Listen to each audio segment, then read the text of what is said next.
I'm Gregor Shuney, and I'm the Executive Director of the Aspen Institute's Energy and Environment Program. For more than 50 years, our program has been gathering some of the smartest minds to answer the toughest questions of our age. I'm glad to welcome you to this new series. Starting today and every other Wednesday for the coming weeks and months, we will be bringing you a new virtual exchange of ideas called Innovators in Blank, with a focus on the people who are leading the way in their space with creative and exciting ideas to answer the hard questions we face today and will face tomorrow in the climate, energy, and environment space. Our next edition on May 13th will be Innovators in Energy, a discussion with Varun Sivaram about energy policy, deep decarbonization in the US and India, and how our countries can work together to build a better future. So register today for that. You can also get more info by going to aspeninstitute.org/EE or following us on Twitter at AI Environment. So today, we're talking about Innovators in Resilience. Our first innovator is Melissa Roberts. I'll talk with Melissa for a little bit and then turn to questions from you. So please submit them through the Q&A button at the bottom of the screen. Melissa is the founder and executive director of the American Flood Coalition, where she supports coalition membership, leads policy development, and guides strategy for the coalition's mission of advocating for national solutions to flooding and sea level rise.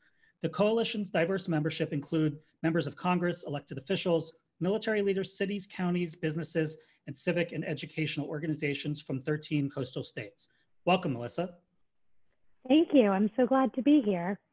Glad to have you. Let's start with, how are you doing? Doing well, adjusting to this new world we're in, and grateful to be here kicking off this series. Excellent. Well, let's dive right in.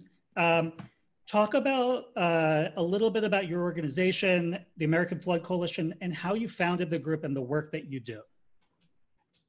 Yeah, absolutely.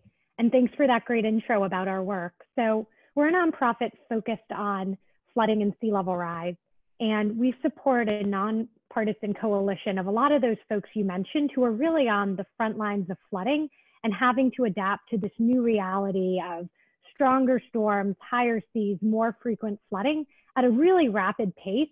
And often for these communities on the front lines of flooding, they're doing this within the structure of policies at the state and federal level that, were created decades ago and just haven't kept pace with the changes that we're seeing and the needs that we have today.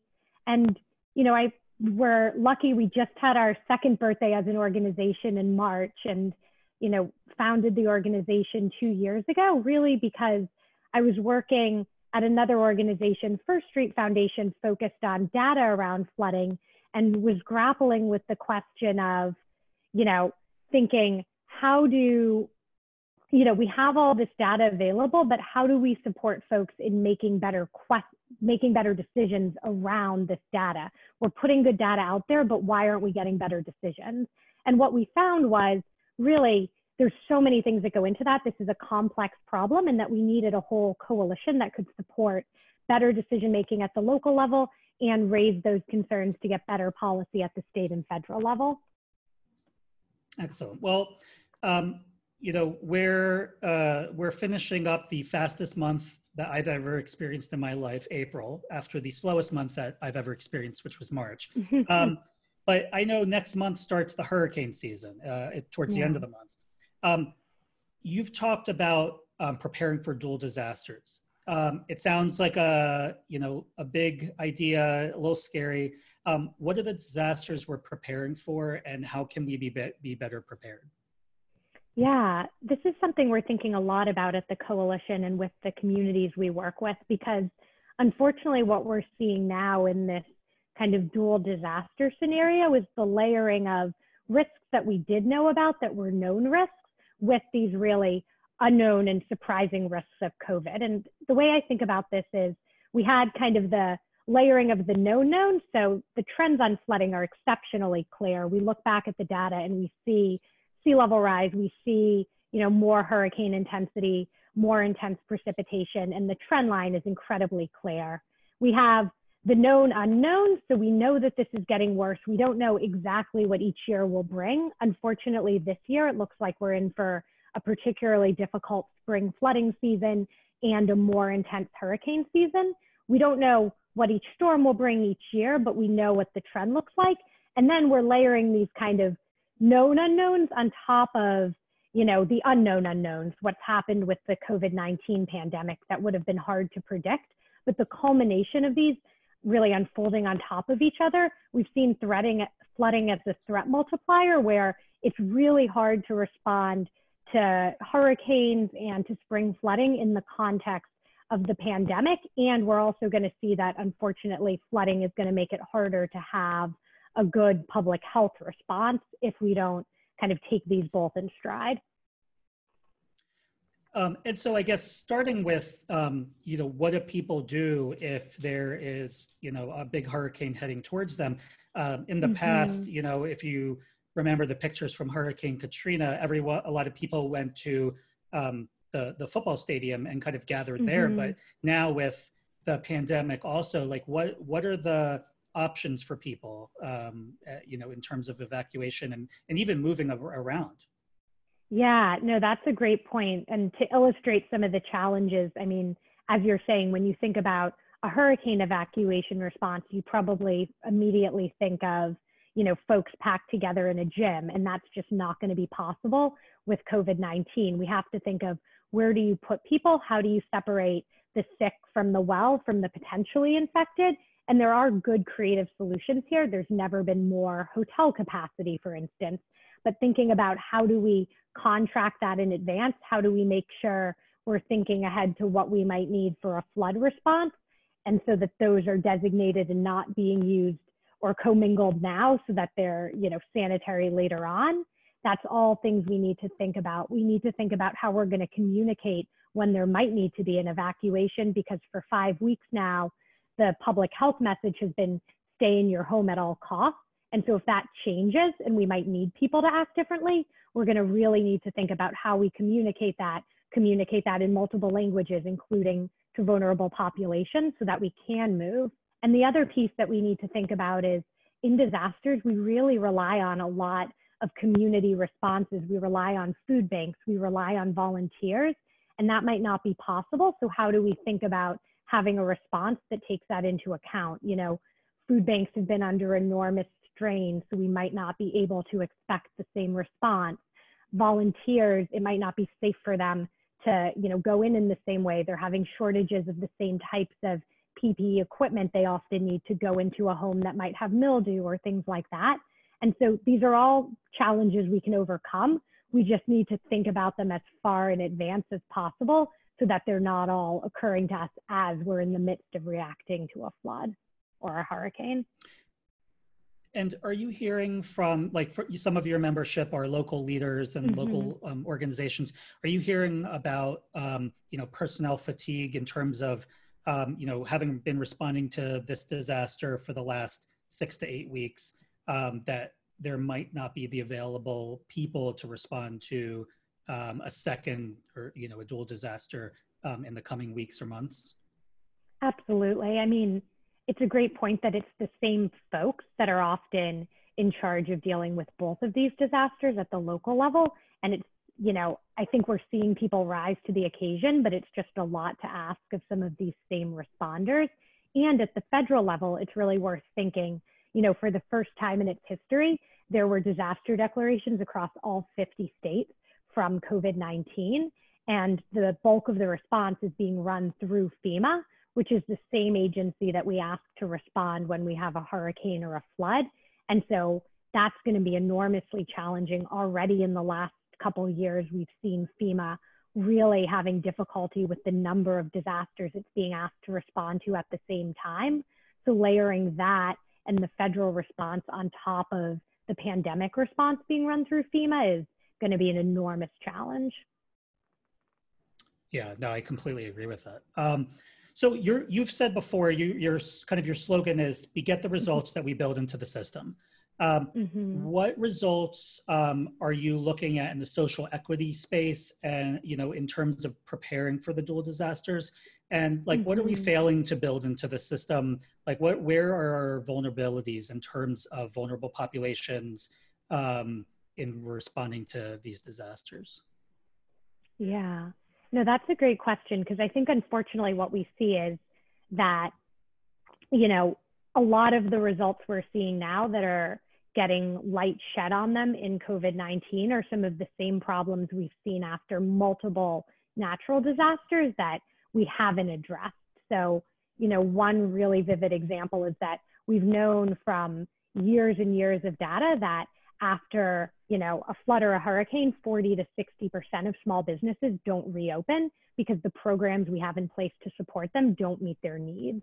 And a lot, you know, there are people working to change that, but in a lot of ways we've written that off as an acceptable outcome. And unfortunately, we're seeing that now play out at, you know, a much larger scale of magnitude, where it turns out even if you allocate dollars, they're not reaching people in a way that works to keep small businesses, you know, alive. And so we're seeing the consequences of what we have left unaddressed play out. And so a couple pieces to really call on are, you know, first, I think it's worth noting in every disaster, what we see is that vulnerable populations bear the brunt of disaster impacts. And so we need to address these challenges with policy solutions. And we've seen these play out and we haven't fixed them. And I think there's three really big points. First is that we know that risk is distributed unevenly due to historic inequalities. And if we don't start there, we can't get very far. And this is true in the flood space and in the health space. We know that where people live and how much risk and exposure they have to flooding isn't distributed equally. And we also know in the health space that risk isn't distributed equally. And if we don't come in with policies that address that, we're not going to get close to having equal outcomes. So we really have to start there. I think the second piece that unfortunately is feeling really relevant as we're in the midst of this pandemic is that during disasters, programs really often don't work for the people who need them most. So in the disaster space, we see a lot of problems with cash flow and bank account access issues that can actually prevent the most vulnerable from being able to access the programs they need, where programs like the ones that allow you to use a hotel if your home's uninhabitable, you can only access that government program if you can put down a credit card for incidentals at the hotel. So we're leaving out the people who need it most, who don't have access to a credit card. And so we're seeing a lot of those same cash flow and bank account issues play out now, unfortunately. And the third one that I think we have a chance to address is that we've seen over and over again with disasters that vulnerable and marginalized populations recover slowly, if at all. And as we think about the response we're going to need to mount for years to COVID-19, we really need to think about how do we have a response that makes sure that that's not how this plays out, because we've seen it again and again in the disaster space. So speaking of the response to this, Congress just passed and the president signed in the last few days kind of either phase 3.5 or phase 4, depending on what you call it, of the recovery packages. But there's been a lot of talk about a future phase, including being an infrastructure package to help America get back to work. And so how do you think about that? What would your priorities be with that? And how do you build resilience into something like that that could both help kind of COVID-related infrastructure, but also floods and sea level rise related infrastructure?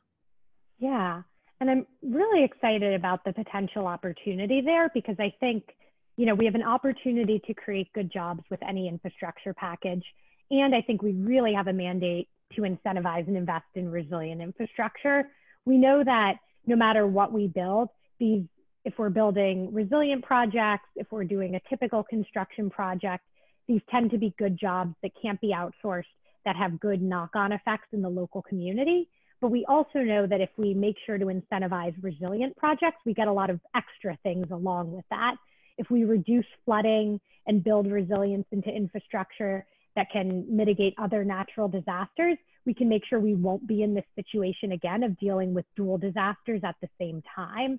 And also the scale of an infrastructure package that we're thinking of and that people are talking about would really dramatically reshape the way a lot of our communities look. We're talking about large scales of money, and in a system where a lot of our infrastructure stock hasn't had that type of investment in a long time. So this is a moment where we can really change what our cities look like and how resilient we are. And we really have a mandate to make sure that these projects are structured so that our communities are better prepared.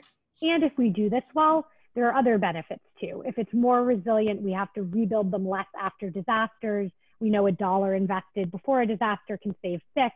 We can get things like coastal restoration and other quality of life benefits. So if we construct this right, I think there's a lot of things that can go well. Are there good local examples of some of the projects that you think kind of should be funded as part of this that you can kind of elaborate on? Yeah, so I think a great example that's actually underway is thinking about, something that's been done in the city of Miami. So they were able to raise the money locally, which is something I realize not every city is going to be able to do, but they put $192 million towards sea level rise and adaptation infrastructure. And one of the things that's really great to call out about that is because they actually had a plan to address some of the flooding, they were able to see actually a rise in their bond rating, which is going to be really important to our cities at a time when a lot of them are struggling with their budget and are going to be facing, I think, a lot of the budgetary ramifications for a long time. And as they've been able to go through and put projects together, they're in a process of getting community input, actually, mitigating direct flooding. So places where there were roads and other places that used to cause kind of daily problems, they're able to actually address those kind of one by one and create other co-benefits. So projects like parks create, benefits for the community, create walkability and other things that we want, while also being able to absorb floodwater that would otherwise end up in the street, in someone's yard. And I think there's a lot of really smart projects like that that do all of it if we can kind of pick the right projects and invest in them. And who are some of the leaders that you've been working with that are you're most optimistic about, kind of on a local level that they can, lead this change, like turn the ship and really help some of these communities? Yeah, absolutely. I think, we've seen leaders across the board. I think in Charleston, there's been a huge amount of activity around really re-envisioning what the city can look like. In Virginia, especially in Hampton Roads and Norfolk, they've really led the nation, I think, in thinking about working with the military base there, building in resilience, changing zoning, and thinking about conservation areas. As I mentioned, Miami has really been a leader also in getting community buy-in for this set of projects, which is really unique. And we've seen leadership up across the board in North Florida as well. And so we're seeing a lot of signs of hope of leaders at all levels, whether it's, chambers of commerce, council members, mayors, who are kind of leading the charge on this and are seeing why this matters locally. Excellent. So we're approaching hurricane season and flooding season. Mm-hmm. The COVID-19 pandemic continues, although some states are starting to open up. What are you most hopeful for as we kind of continue over the next couple of weeks to a couple of months? Yeah, I think two things. One interesting thing about being in kind of the disaster space and the flood space is you do see that often these challenges bring out the best in people. You were just asking about our leaders and our network, and I'm always surprised by just the generosity of folks after they've gone through challenges like a hurricane or a storm or a flood in their community, how eager they are to help others, even as they're still in the midst of recovery. So I feel like we just see people step up to meet the challenge in front of them. And I think we're seeing that here too. And, more tangibly, I think, unfortunately, as we started with this kind of dual disaster paradigm, which isn't very encouraging, but I'm incredibly encouraged by the idea that as we're seeing these challenges unfold together, we could see solutions that actually address both, right? When we think about the stimulus and infrastructure, we could take the same dollar and actually solve both problems. And as we see some of the cracks in the system for disaster response, we could use this moment to really address it, not just for the pandemic, but for the last couple decades of problems that we've seen. Yeah, and I think we're seeing a lot of Americans coming together and helping each other in ways of staying Mhm. apart, but also, making sure that people are getting the support that they need. So I've got two more questions. For everyone watching, if you have questions, make sure to ask them using the Q&A feature at the bottom of your screen. I know we've gotten a bunch of questions in already. So I've got two more quick ones for you. If you were granted one wish to enact a policy or action on the federal level, what would you do? Yeah, I've been waiting for someone to ask me this, right? I mean, the biggest thing that I would do is right now, for the most part, we spend $1 pre-disaster for every $9 we spend post-disaster on the system. And that's why, for the most part, we don't get good results. And we spend 9 of those dollars after people have already been hurt, property's been damaged. I'd like to flip that as much as we can, right? How do we spend the bulk of the money preparing and protecting people, and then having to spend very little on the back end for what damages we couldn't protect against? And my last question before we turn to the audience is, what has been your go-to comfort food since the quarantine began? I know mine has been nachos, unfortunately, which I'm weaning myself off of. What's your go-to? Yeah, over here we've been doing a lot of chili because it's made mostly with shelf-stable pantry items. So that's been working well. A lot of chocolate, and then occasionally a more ambitious dessert project. Excellent. Well, hopefully we will all soon be out and eating less chili and nachos than we have before. So I'm gonna, we have a list of questions that are already coming in. So first question from Richard.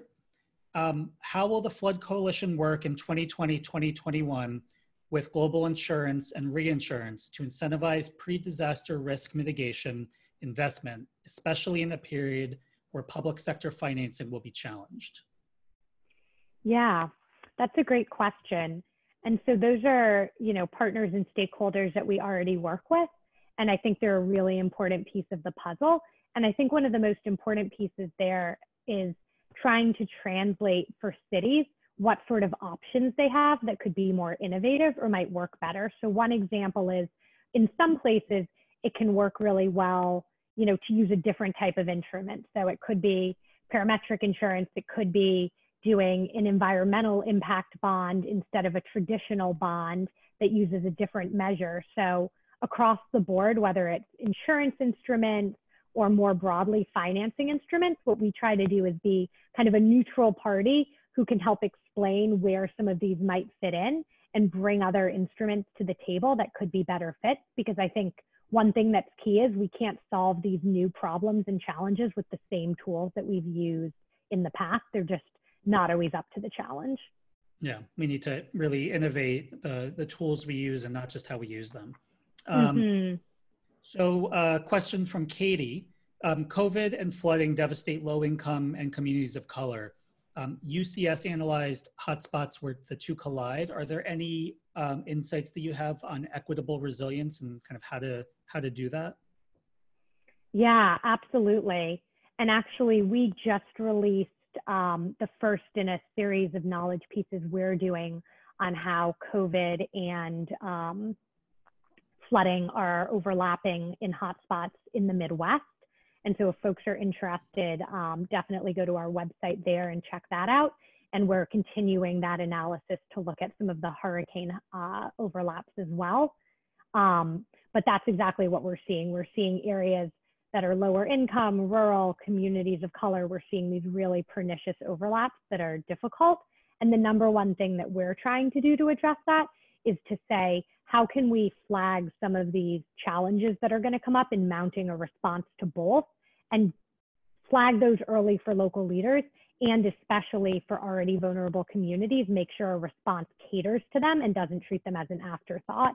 And that comes into play with non-native English speakers, folks who are going to have more trouble evacuating or finding places to stay because of resource constraints. As I mentioned, folks who are going to have more trouble accessing existing programs because of cash flow or bank account issues. So I think these are incredibly important and are going to unfortunately play out across the board. So here's a question from Roderick. Can you talk about the state revolving loan program in the stalled NFIP as a method of financing building flood hazard mitigation? Yeah. So to the earlier question on kind of new tools, I think bringing forward state revolving funds and federal revolving funds is incredibly important. So whether it's through, the NFIP legislation, or we're also looking at a number of ones that are getting created at the state level, these are just another tool we're going to need in our toolbox to be able to finance, good planning, to finance, in some places buyouts, to finance in some places elevation, basically to just give localities more tools they can use. And a lot of these, are structured in a way where you can invest in the types of, things that will end up paying back. So they make a lot of sense. But if you don't have that capital available to begin with, you're not going to be able to do it. So it makes a lot of sense. And unfortunately, we haven't seen as quick uptake on these across the board as we'd like. But I think as it becomes clearer what happens when we don't invest, I think we're going to see more momentum. And it's definitely something we're pushing for. A question from Kate. How do you assess which communities to support and aid first when a disaster hits? And how do you prioritize, or what's the best practices for prioritizing that? Yeah, I think, for us as an organization, what we do is all of our kind of resources and materials are available to everyone at the same time. And as a coalition, we're free to join. So we try to just make all of our materials kind of accessible and help as many people as possible, and also realize that we're not going to be able to engage with everyone, which is why we also care about changing broader policy. To the point on kind of where federal resources go, I think this is often a challenge of kind of who might get a declaration, where resources are directed first. And I think the kind of considerations in that decision making have been pointed out for a long time as a challenge and are something we need to work through, especially, I'll point out and make a shout out, the comment period for BRIC, FEMA's new pre-disaster fund, are still open until May 11th. This is going to be the biggest injection of money going pre-disaster. And so making sure that this program is set up in a way that's fair, equitable, thinks about disadvantaged populations, and corrects some of these problems we see is incredibly important. A question from Randolph. The current COVID crisis, do you think it's a headwind or a tailwind to the needed investments we need in wet infrastructure? To be honest, I'm not sure. I think I'm hopeful that this is something that pushes us in the right direction if we have a big infrastructure package. And I think there's a lot of folks that are really thinking about how to make sure that money gets spent, serves dual purposes, and takes into account, the larger challenges we need, and is spent well. How it will get constructed, I don't know, but we're working really hard to make sure that this is done well and serves multiple purposes. And a question from Corinne. Are there local strategies to handle when there's a worldwide disaster and a local disaster at the same time? And I guess that, maybe it's unavailability of supplies, kind of inattention to support from other places, things like that. Yeah, I think this can be a real challenge. And this is something we're working on now and are going to be releasing soon, is kind of a step-by-step of core issue areas for local governments, because there's a number of things to consider. I mean, one that we didn't even touch on is a lot of cities have mutual aid agreements, and the places that you might want to bring in aid from if you get flooded might change if there's a COVID disaster and the place that you're calling in aid from is incredibly hard hit, or a lot of folks there that you might have relied on could potentially have been exposed to the virus. So there's a lot of these things that we're going to need to think through. I think this is a really unique situation, and we're going to have to come up with a lot of this guidance taking into account the kind of unique situation we're in. But we're trying to pull that together now with folks we work with to make sure that every local leader doesn't have to think through it individually and can draw on a lot of the best practices and kind of thinking that others are doing. And then the last question is from Tom. What should FEMA be doing right now that it isn't doing, or that it should be doing more of? I think that's, yeah, I think, you know, right now, I think folks at FEMA are just working so hard responding to kind of an unprecedented response in the moment. One thing I'll mention generally that I think is really important across agencies is that right now we're spending a lot of, so not for this moment, but more broadly, we're spending a lot of time thinking about developing more and more granular kind of risk maps. So, you know, FEMA's doing a 2.0 review of their maps. NASA's developing more granular maps across agencies. We're saying, how do we get better and better data, which is good. But right now, no agency, including FEMA, thinks it's in their mandate to communicate to individuals and homeowners and Americans what their risk is so that they understand it.